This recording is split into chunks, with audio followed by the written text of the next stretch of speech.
Bonjour et bienvenue dans cette vidéo. Nous allons parler du polynôme minimal d'un endomorphisme T.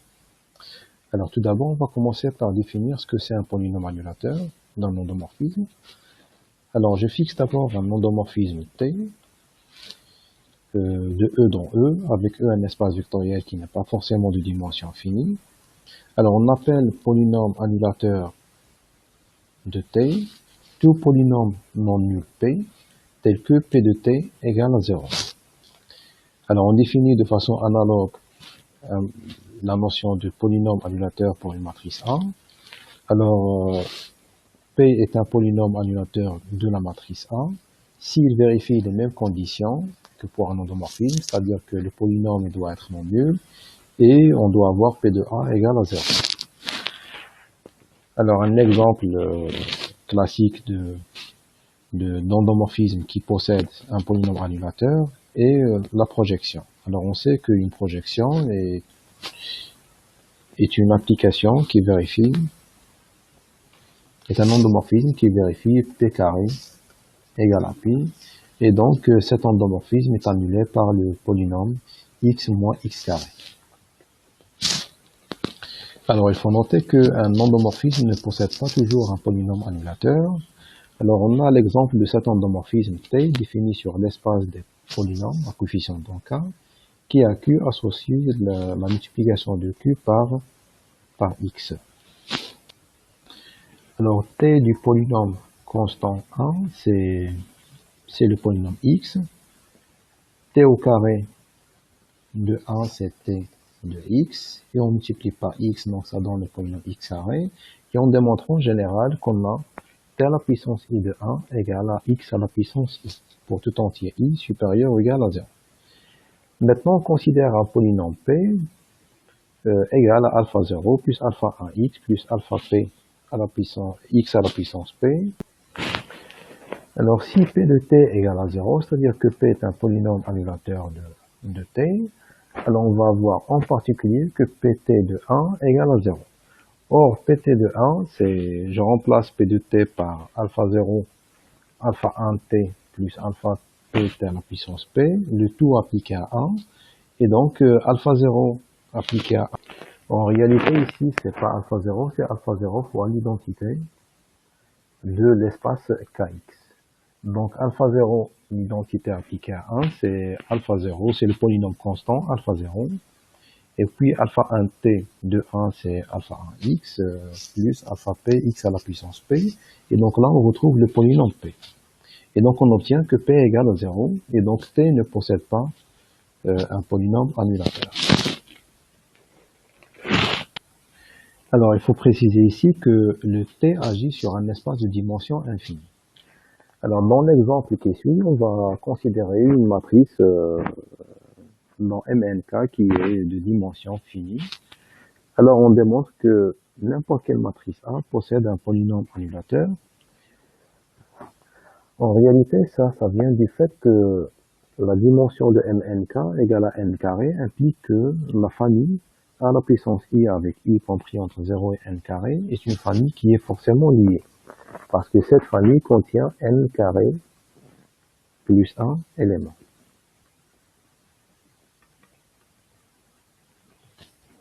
Alors, pour être exact, c'est n carré plus 1 vecteur. Donc là, on travaille dans l'espace vectoriel MNK de dimension n carré.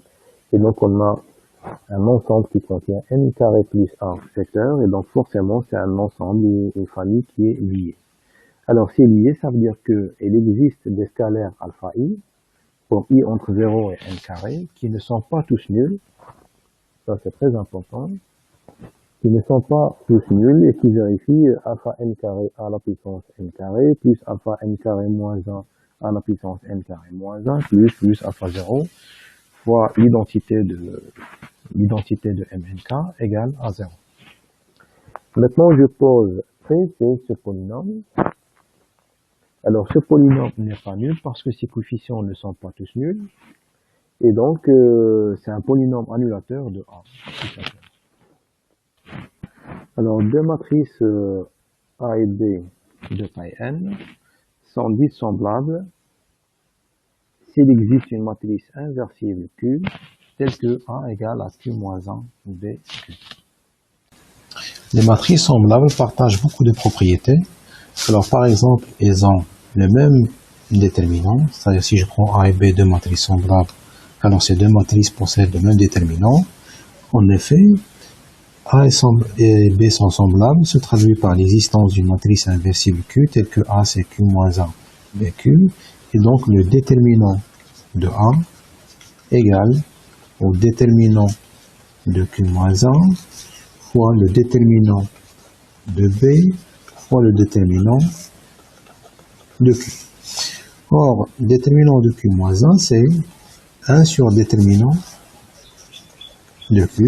Et donc, on simplifie par déterminant de Q. Il nous reste finalement déterminant de B. Alors, on a aussi deux matrices semblables possèdent les mêmes polynômes annulateurs. Donc, on considère Q une matrice inversible telle que A égale à Q moins 1 BQ. Alors, un calcul de A carré donne Q moins 1 BQ fois Q moins 1 BQ. On simplifie et donc il nous reste Q moins 1 B carré fois Q. Et cette formule, on peut la généraliser pour n'importe quelle puissance. Donc on démontre que A à la puissance n, ou bien A à la puissance k, égale à Q moins 1 fois B à la puissance k fois Q. Maintenant, si on considère P un polynôme de la forme de 0 à P, alpha i, x à la puissance i, alors P de A, c'est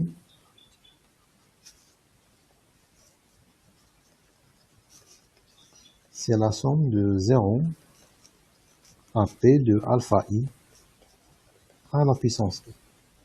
Et on remplace A par Q moins 1 BQ, donc ça donne, je continue là, donc ça donne P de A égale à la somme de 0 à P de alpha i. À la puissance i, on a démontré que c'est Q moins 1, B à la puissance u, Q.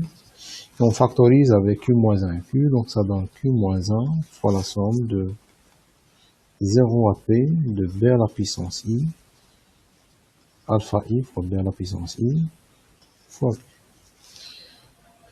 Et donc on a P de A égale à 0, si seulement si Q moins 1 fois, alors ça c'est P de B, donc on a P de A égale à 0, si seulement si Q moins 1 P de B égale à 0, donc ça vient de cette égalité, et évidemment si je multiplie avec Q à gauche et pas Q moins 1 à droite, j'obtiens que c'est équivalent à P de B égale à 0. Donc on démontre que A et B ont les mêmes polynômes annulateurs. Maintenant, on va introduire une notation. Alors, par Z de P, on va noter l'ensemble des racines ou des zéros de P, c'est-à-dire l'ensemble des lambda tel que P de lambda égale à 0. Alors, les polynômes annulateurs d'un endomorphisme sont liés au spectre de T de la façon suivante. Si P de T égale à 0, alors P s'annule sur le spectre de T. Donc, tout polynôme annulateur de T s'annule sur le spectre de l'endomorphisme T. Alors, soit lambda une valeur propre de T, alors il existe un vecteur propre X associé. Et on considère P un polynôme de la forme alpha 0 plus alpha 1 X plus alpha P X à la puissance P. Alors, on prend P tel que P de T égale à 0.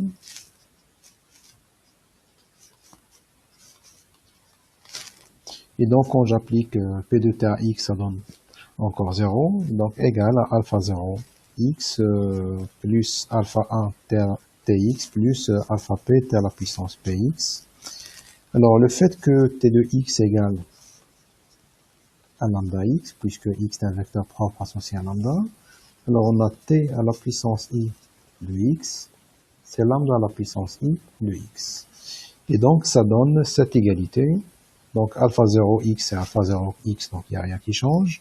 Tx, c'est lambda x. Tp, c'est lambda à la puissance px. Et là, je peux regrouper tous les scalaires. Et donc, on obtient alpha 0 plus alpha 1 lambda plus alpha p lambda à la puissance p fois x. Et évidemment, ce terme, c'est exactement le polynôme p appliqué à lambda.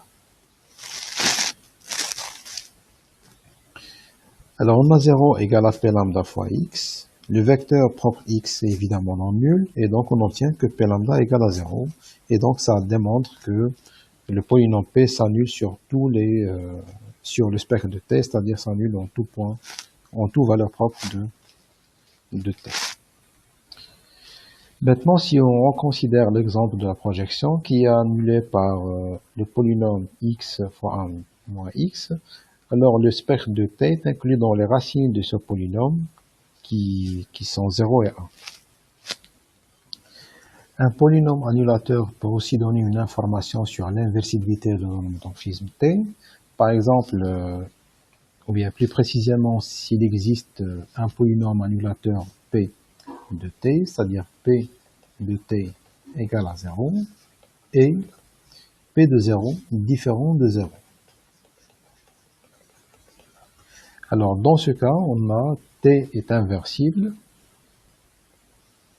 et t-1, c'est un polynôme en t. C'est-à-dire que t-1 lui-même, il s'écrit, c'est un polynôme cube appliqué à t. On a la même chose pour les matrices. Si P est un polynôme annulateur d'une matrice A, et évidemment toujours la même condition P de 0 différent de 0, alors A est inversible et A-1 est un polynôme en A. Alors la preuve est très simple. On considère P un polynôme de la forme alpha 0 plus alpha 1x plus alpha p x à la puissance P. Et la condition P de 0 différent de 0, c'est équivalent à dire que donc alpha 0 différent de 0, si seulement si P de 0 différent de 0, parce que P0 tout simplement c'est alpha 0. Alors on a P de t, c'est alpha 0 l'identité, plus alpha 1 t plus alpha p t à la puissance p. On suppose que P c'est un polynôme annulateur de t, donc P de t c'est 0. Et donc l'identité, je peux l'écrire, c'est t. Alors là j'ai multiplié par alpha 0 moins 1 parce que le alpha 0 est non nul par hypothèse. Donc l'identité, je peux écrire c'est t fois moins alpha 0 moins 1 alpha 1 l'identité, moins alpha 0 moins 1 alpha 2 t, ainsi de suite. Le dernier terme, c'est moins alpha 0 moins 1 alpha p t à la puissance p moins 1. Et donc ça montre que t est inversible. En plus, l'inverse de t, c'est cet endomorphisme. Alors là, pour information, pour qu'une application soit, un endomorphisme soit inversible, donc T est inversible, si seulement si il existe S, un endomorphisme, tel que S rho T égale à T rho S égale à l'identité de E. Donc si je pose S, c'est cet endomorphisme, alors, c'est clair que T rho S égale à l'identité, mais on a aussi S rho T égale à l'identité parce que S appartient à K de T. Donc, on a aussi S rho T égale à l'identité, et donc S est l'inverse de T, et c'est un polynôme en T en plus. Alors, on a la même chose pour les matrices, donc la preuve reste valable pour les matrices, il suffit de changer l'endomorphisme T par A, tout simplement. On a vu précédemment que l'existence d'un polynôme annulateur d'un endomorphisme T n'est pas toujours assurée. La proposition suivante affirme que l'existence d'un polynôme annulateur pour un endomorphisme T est équivalent à la finitude de la dimension du sous-espace K de T. Alors on va considérer P un polynôme de degré P, Donc on suppose que alpha p est différent de 0, c'est juste pour dire que le degré de p du polynôme p égale à p, et le polynôme p est annulateur de t. Alors on pose S, c'est le sous-espace engendré par t à la puissance i avec i varié entre 0 et p moins 1. Alors évidemment c'est un sous-espace de k de t qui, je rappelle, c'est l'ensemble c'est le sous-espace formé des polynômes en t, c'est-à-dire des endomorphismes de la forme q de t avec q varie dans k de x. Alors S c'est un sous-espace, ça c'est clair. En plus il est de dimension finie parce qu'il est engendré par une famille finie de vecteurs t à la puissance i. Alors là l'endomorphisme il devient un vecteur dans LE. Donc LE c'est un espace vectoriel et t à la puissance i c'est un vecteur de LE. Alors on va démontrer que cette inclusion est en fait une inégalité. Donc je considère S un endomorphisme donc K de T, et donc il s'écrit sous cette forme, c'est Q de T avec Q un polynôme. Et maintenant on effectue la division euclidienne de Q par P. Alors il donne Q égale à UP plus V avec degré de V strictement inférieur à P. Alors on a Q de T égale à V de T. Alors ça vient du fait que on a Q de T, c'est U de T rho P de T plus V de T. Alors comme P de T égale à 0, alors tout ce terme s'annule, c'est 0, et donc il reste V de T, donc Q de T égale à V de T. Maintenant on écrit Vx c'est bêta 0 plus bêta 1x plus bêta r x à la puissance r, où r est le degré de V. Alors V est de degré strictement inférieur à P, donc ça veut dire que son degré est inférieur ou égal à P moins 1. Il vient donc que Q de T égale à V de T égale à bêta 0 identité plus bêta 1T plus bêta R T à la puissance R. Et comme le R est inférieur ou égal à P moins 1, alors on obtient que V de T appartient à S, qui je rappelle c'est le sous-espace engendré par T à la puissance I avec I entre 0 et P moins 1. Donc on obtient cette égalité. Et donc, K de T est un sous-espace de dimension finie. Alors, réciproquement, on suppose que K de T, KT est un sous-espace de dimension finie, on note S sa dimension, et on considère cette famille d'endomorphismes T à la puissance I avec I entre 0 et S.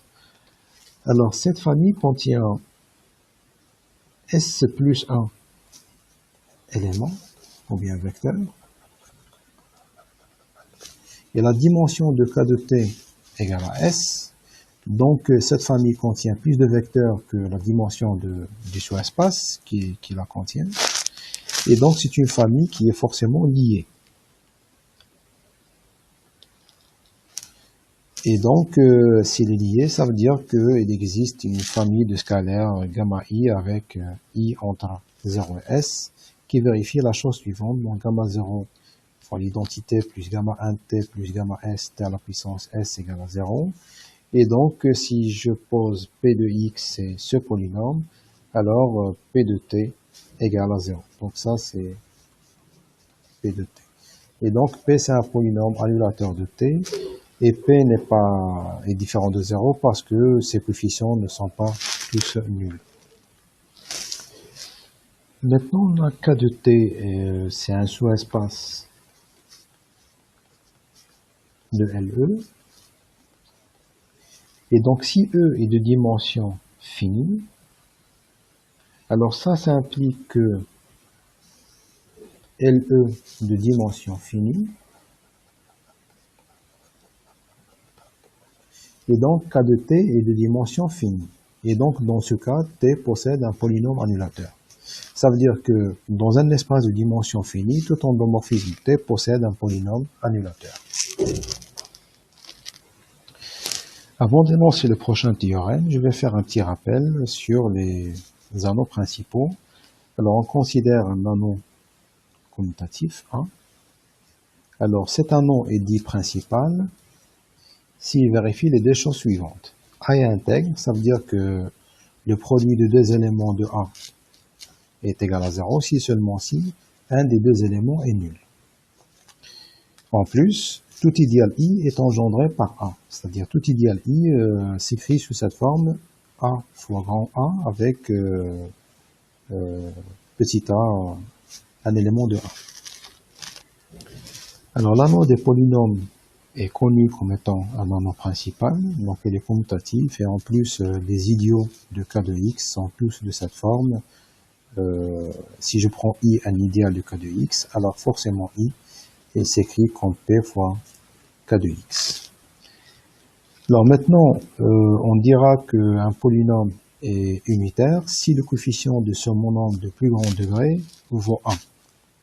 Alors par exemple, x carré plus 1, le coefficient de x carré, donc 1, c'est 1, et donc c'est un polynôme unitaire. Par contre, le x moins 1 n'est pas un polynôme unitaire parce que le coefficient du monombre de plus grand degré, en l'occurrence x ici, est 2. Et donc, c'est pas un polynôme unitaire. Alors, on a dit que l'anneau des polynômes est principal. Alors, en plus, si je prends I un idéal de Kx, alors il existe, si je prends I un idéal de Kx, alors je peux toujours l'écrire, c'est un polynôme Q fois K de X. Et évidemment, on n'a pas l'unicité de Q.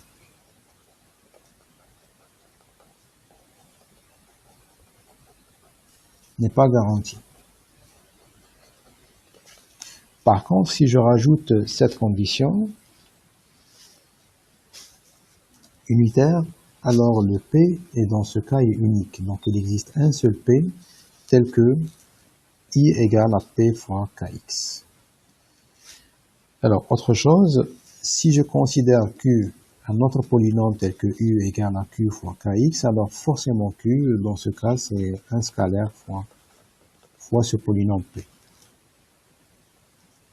Donc, si je veux l'unicité, alors il faut supposer que le polynôme est unitaire.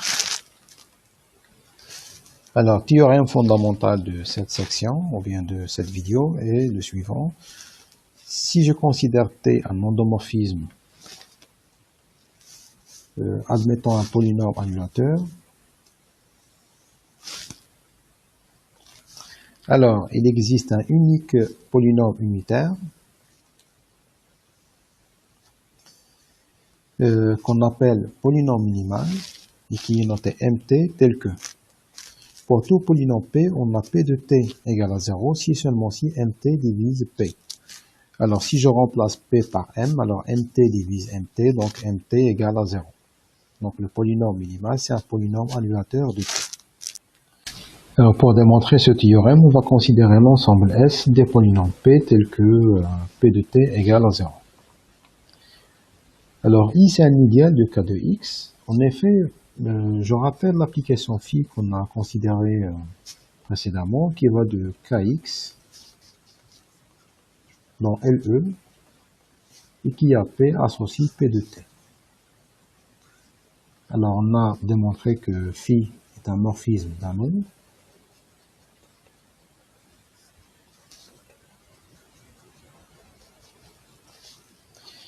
Et donc son noyau qui est égal à I est un idéal de K de X. Alors K de X étant principal, on obtient l'existence d'un polynôme unique qu'on note mt, unitaire qui vérifie I égale à mt Kx. Et donc ce polynôme unique mt vérifie la chose suivante: P de t égale à 0 si seulement si P appartient à I, si seulement si mt divise P. Donc l'unicité de m de t est aussi vraie par rapport à cette équivalence qui est en fait équivalente à I égale à mt fois Kx. Parce que I égale à mt fois Kx peut se traduire par un polynôme P annule T si seulement si MT divise P. Il est important de noter que le degré du polynôme minimal est toujours supérieur ou égal à 1. En effet, le polynôme minimal ne peut pas être égal à 0 parce que sinon on aura l'idéal I égale à 0, c'est-à-dire que l'ensemble des P tel que P de T égale à 0 est réduit à 0, et ça c'est pas possible parce qu'on sait que cet ensemble contient un polynôme annulateur, de T, qui est non nul bien sûr. De plus, MT ne peut pas être constant, c'est-à-dire MT est différent de C, avec C évidemment non nul, parce que sinon, si MT de X égale à C, alors on va avoir MT de T, c'est C fois l'identité. Et ça, c'est toujours différent de 0, du moment que la constante C est différente de 0. Donc ce qu'il faut retenir, c'est que le polynôme minimal est toujours de degré supérieur ou égal à 1. Alors on a un résultat analogue pour les matrices. Là, il faut noter qu'on n'a pas besoin de supposer que la matrice A possède un polynôme annulateur, comme pour les endomorphismes, parce que n'importe quelle matrice possède effectivement un polynôme annulateur. Donc, pour toute matrice A, il existe un unique polynôme unitaire qu'on note MA et appelé polynôme minimal, qui vérifie la chose suivante. P de A égale à 0 si seulement si MA divise P. En particulier, on a MA appliqué à A, c'est 0. Alors, on a plusieurs corollaires qui découlent de ces deux derniers théorèmes. Le premier, si je prends P un polynôme, T un endomorphisme et A une matrice, alors si P est annulateur de T, alors forcément, le degré de P est supérieur au degré du polynôme minimal.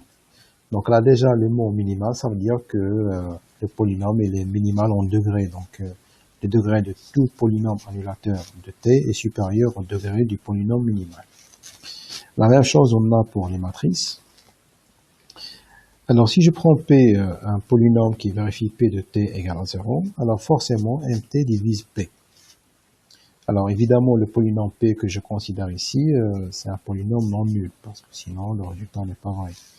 Parce que si P égale à 0, P de T c'est aussi 0 et on a le degré de P c'est moins infini.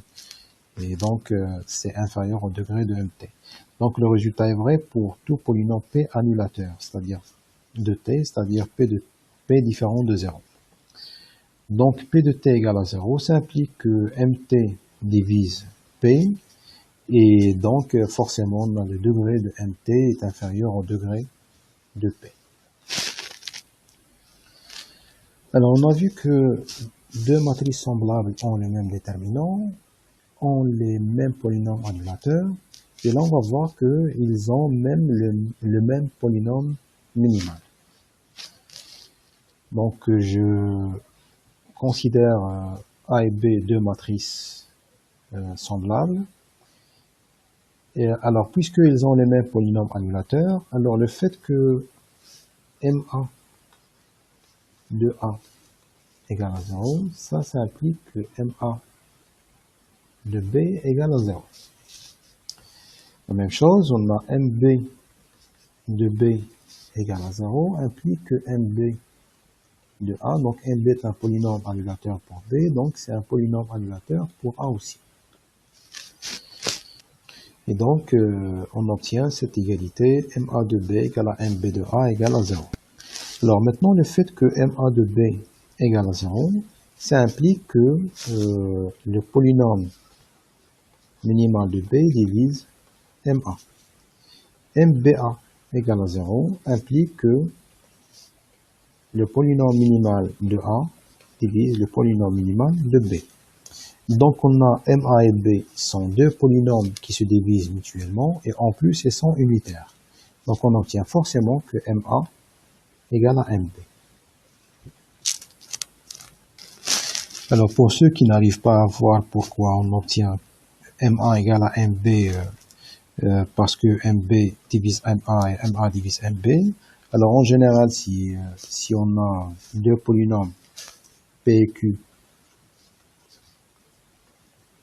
différents de 0, tels que P divise Q et Q divise P, alors le fait que P divise Q, ça implique que le degré de P est inférieur au degré de Q, et Q divise P implique que le degré de Q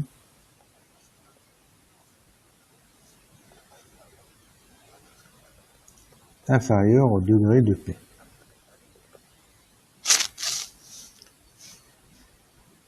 Et donc, on a le degré de P égal au degré de Q.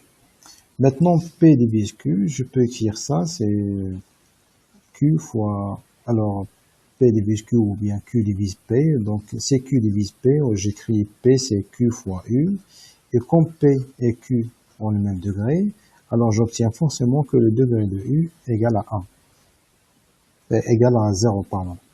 Et donc, U est une constante. Alors, comme ici, on travaille avec des polynômes unitaires, donc MA égale à une constante fois MB, et MA et B sont unitaires, ça implique que la constante est égale à 1. On a vu que si U de dimension finie, alors tout endomorphisme en dimension E possède un polynôme anniversaire. Et donc, en utilisant ce théorème, on obtient que cet endomorphisme T possède aussi un polynôme minimal. Donc, ce qu'il faut retenir, c'est que dans tout espace de dimension finie, tout endomorphisme T possède un polynôme anniversaire. Maintenant, on se place dans un espace vectoriel E.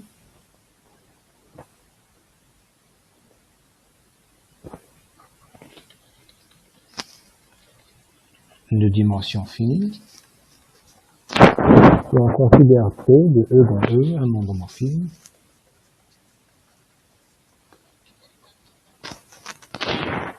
Alors on fixe B une base de E. Et A la matrice de T dans B. Alors on a deux polynômes minimaux. Le premier c'est NT, donc c'est le polynôme minimal de T, et le polynôme minimal de sa matrice A. Alors une question naturelle qui se pose, qu'est-ce que je peux dire sur les polynômes minimaux de MT et MA? Alors la proposition, le corollaire suivant affirme que T et sa matrice ont le même polynôme minimal. Alors pour le démontrer, il faut d'abord établir la chose suivante, c'est que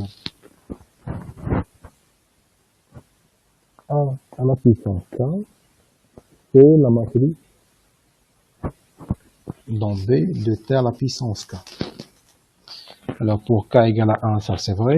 Pour A carré, on a A carré, c'est la matrice de B dans T fois la matrice de T dans B. Et ça c'est la matrice de T carré dans B.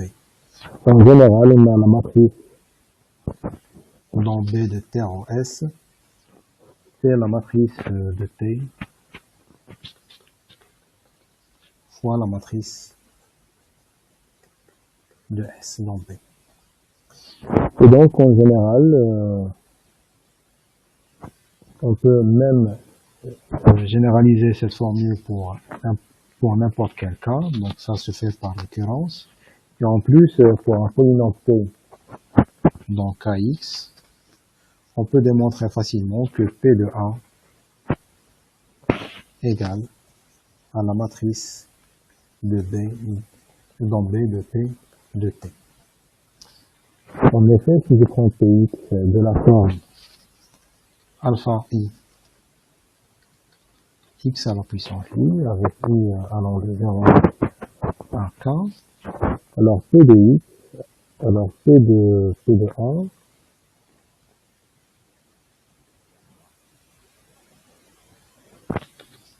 égale à la somme de 0 à K de alpha I à la puissance I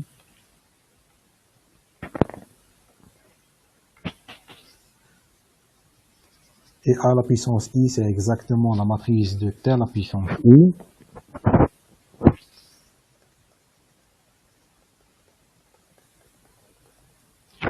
Et donc égal à la matrice. Alors je sais que la matrice de T plus S, c'est la matrice de S plus la matrice de T.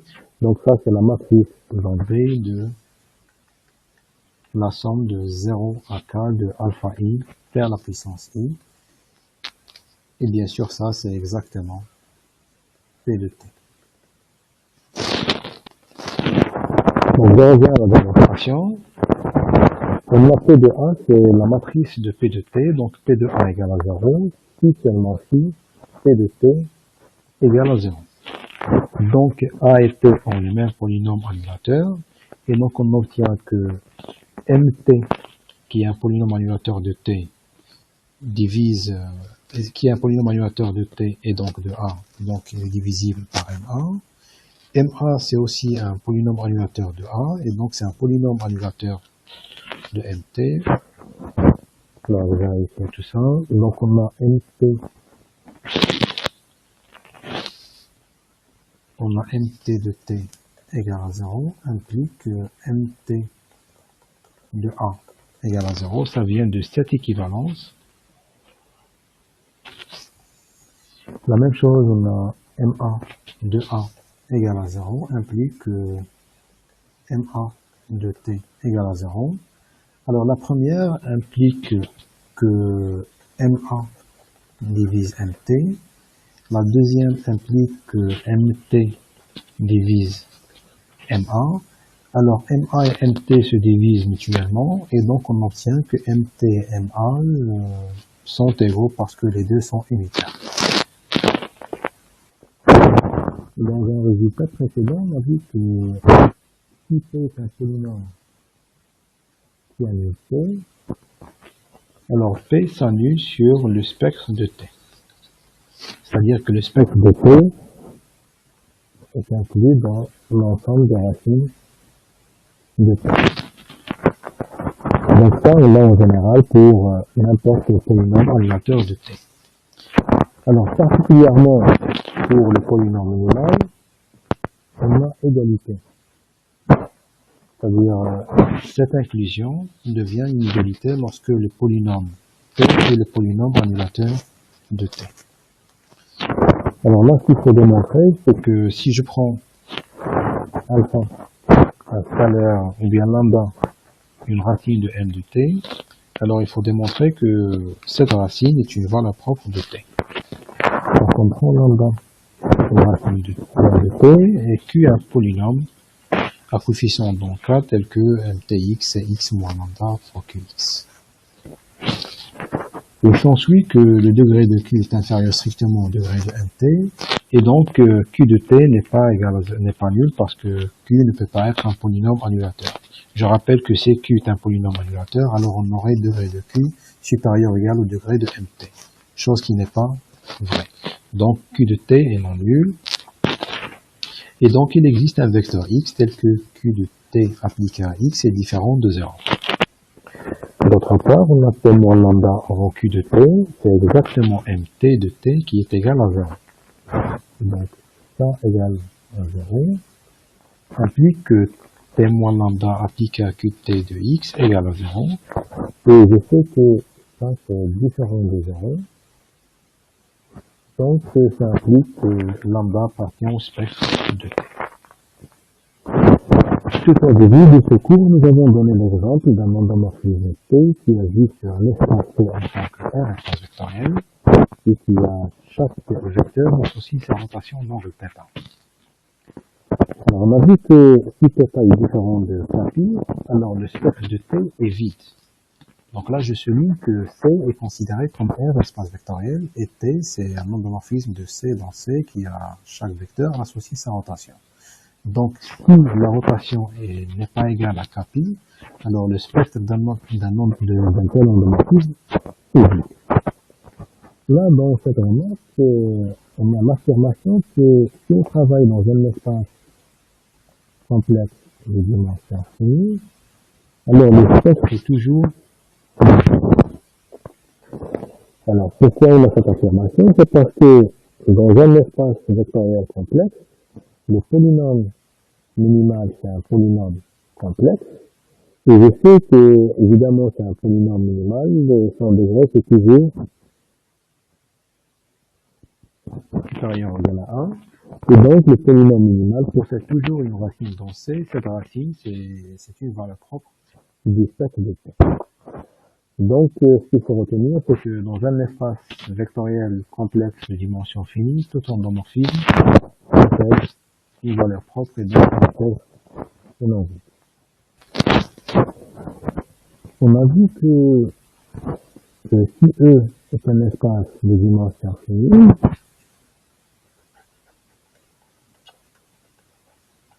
et T un endomorphisme de E, alors T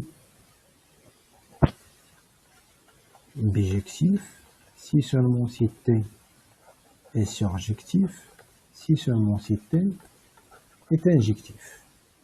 Alors, cette proposition peut être vue comme une généralisation de résultats aux espaces de dimension infinie, mais avec une condition sur l'endomorphisme T.